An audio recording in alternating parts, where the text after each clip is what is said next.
شروع اللہ کا نام لے کر جو بڑا مہربان نہایت رحم والا ہے۔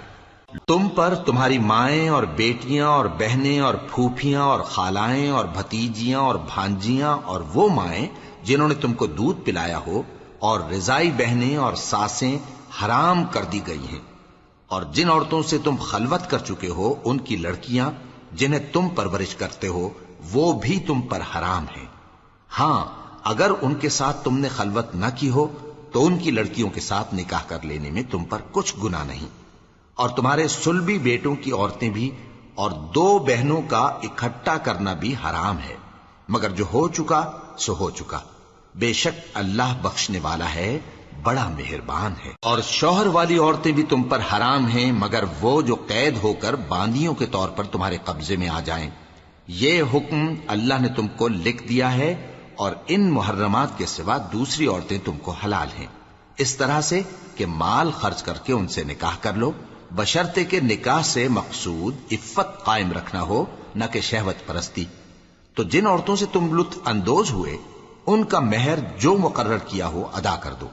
اور اگر مقرر کرنے کے بعد آپس کی رضامندی سے مہر میں کمی بیشی کر لو تو تم پر کچھ گناہ نہیں،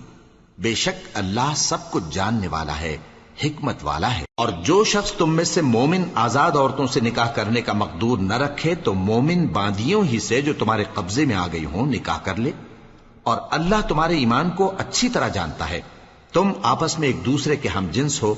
پھر ان لونڈیوں کے ساتھ ان کے مالکوں سے اجازت حاصل کر کے نکاح کر لو،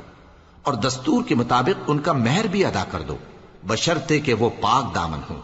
نہ ایسی کہ کھلم کھلا بدکاری کریں اور نہ در پردہ دوستی کرنا چاہیں۔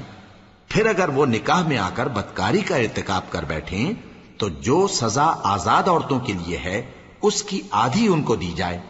یہ باندھی کے ساتھ نکاح کرنے کی اجازت اس شخص کو ہے جسے گناہ کر بیٹھنے کا اندیشہ ہو،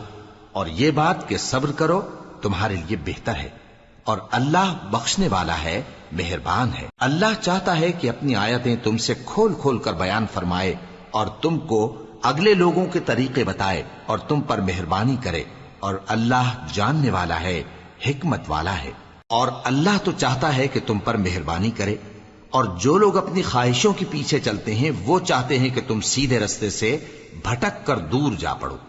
اللہ چاہتا ہے کہ تم پر سے بوجھ ہلکا کرے، اور انسان طبعاً کمزور پیدا ہوا ہے۔